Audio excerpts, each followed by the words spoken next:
Hello, welcome to another edition of Rick's Licks.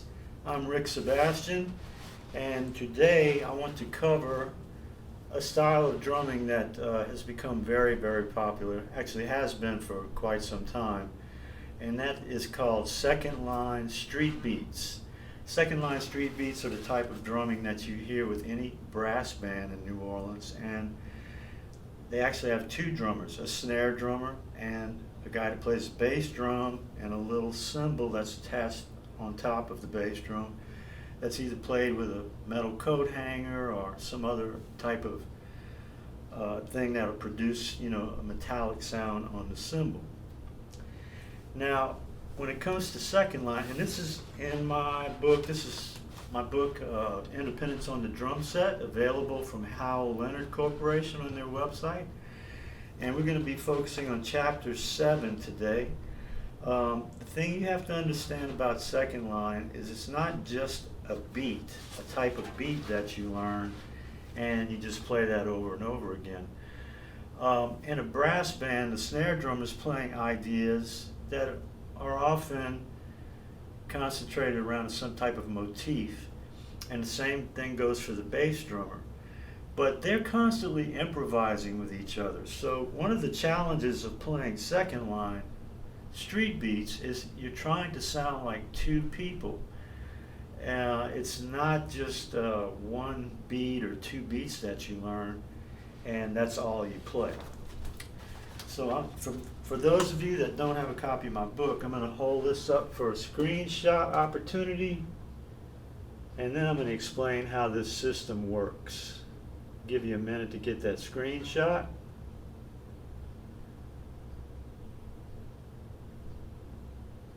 Okay, so the way I have this set up is on the first page I have 8 different snare drum rhythms that are common to the style of second line drumming. And on the second page I have 10 different bass drum hi-hat patterns. And the way that you go about practicing these, and I'll demonstrate that in a minute, is you take the first snare drum pattern and you practice it with all the different bass drum hi-hat patterns till you can play that pretty well. Then you do the same thing with the second snare drum pattern. You practice that one with all the bass drum hi-hats. And then you continue down to the third snare drum pattern, the fourth snare drum pattern. It becomes more difficult because the snare drum rhythms become more syncopated the further down you go. Now, the thing about second line, it also has a shuffle feel underneath it. So you're not going to play this like with straight eighth notes. Okay, let's just clear that up right away. And a lot of times, down here we call it to get a ratty sound, you want to turn your snares down. We have a lot of buzz rolls in second line, and it gets a better buzz roll sound.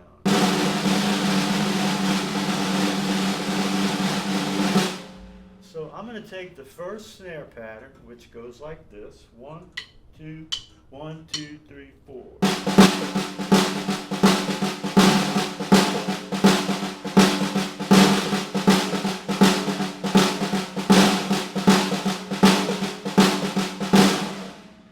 The buzz roll I'm playing on the end, it's technically it could be a 5-stroke, but you don't play a 5-stroke roll there. Like, I call it a flam buzz. I just drop both sticks and it's a multiple bounce roll.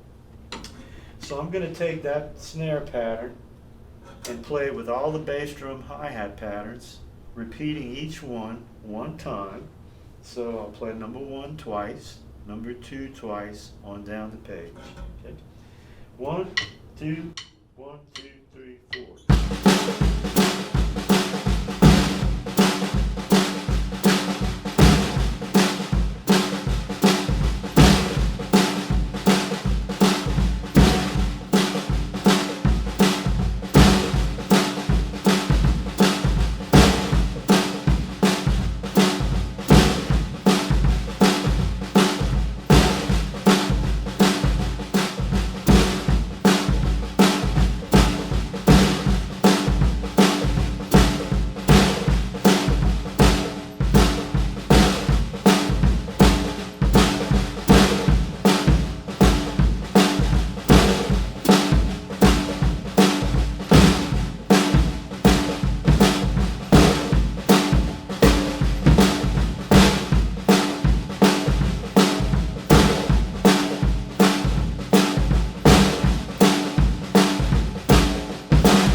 let's look at the second snare drum pattern, see what that one sounds like.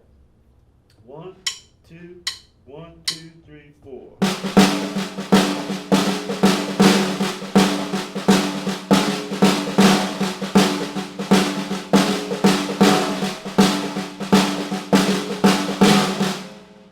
Okay, now I'm going to take that snare pattern and play it with all the bass drum and hi-hat rhythms.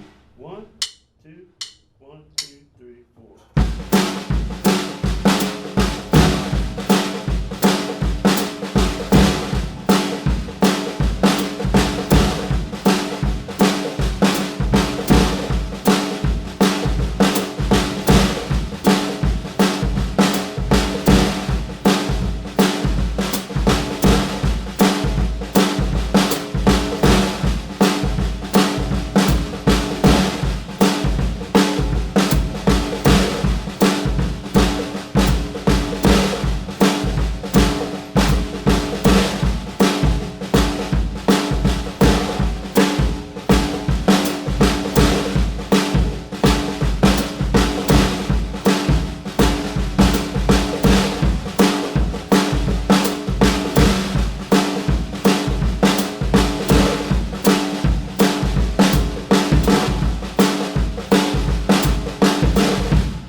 So as you can see, the next step would be to take the third snare drum pattern, play that with all the bass drum hi-hats, until you have combined all of the different snare drum patterns with all of the different bass drum and hi-hat rhythms. At this point, you'll have some kind of vocabulary to actually play second line grooves rather than just taking one beat and playing it up over and over again. To give you an example, 1, 2, 1, 2, 3.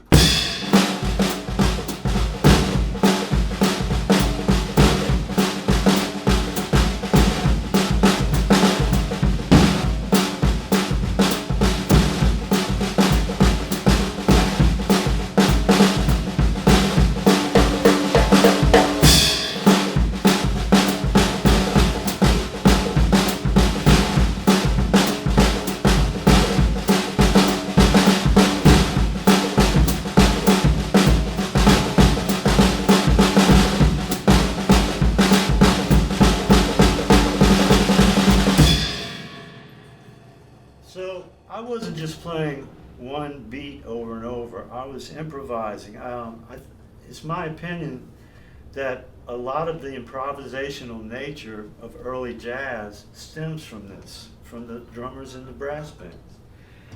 Now, if the tempo is a lot slower of the song that you're playing, you can play the shuffle feel with your right hand and play the accented notes on the snare drum parts with your left hand. I'll demonstrate that with, I'll use the second snare drum pattern with all the bass drum and hi-hat pattern. 1, 2, 1, 2, 3, 4.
And a third way that drummers here play second line beats is they'll use all buzz rolls.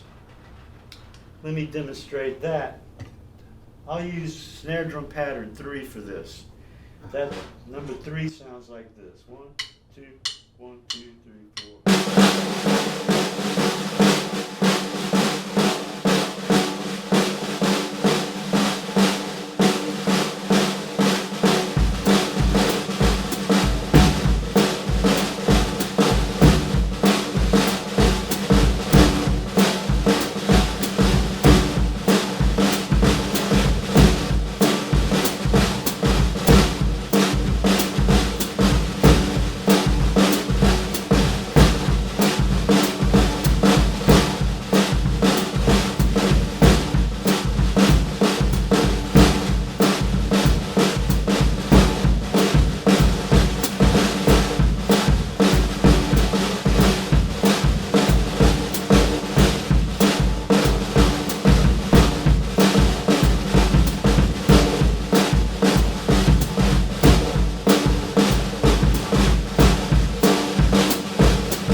So, there you have it in a nutshell. Just a little system of being able to develop a vocabulary in order to play second line parade beats and brass band grooves in an authentic way, where you have that improvisational aspect going on between the snare drum and the bass drum. All right, that wraps it up for another edition of Rick's Licks. And don't forget, if you're ever in New Orleans, come see me at Spreading the Music for a private lesson. Have a good one. Until next time.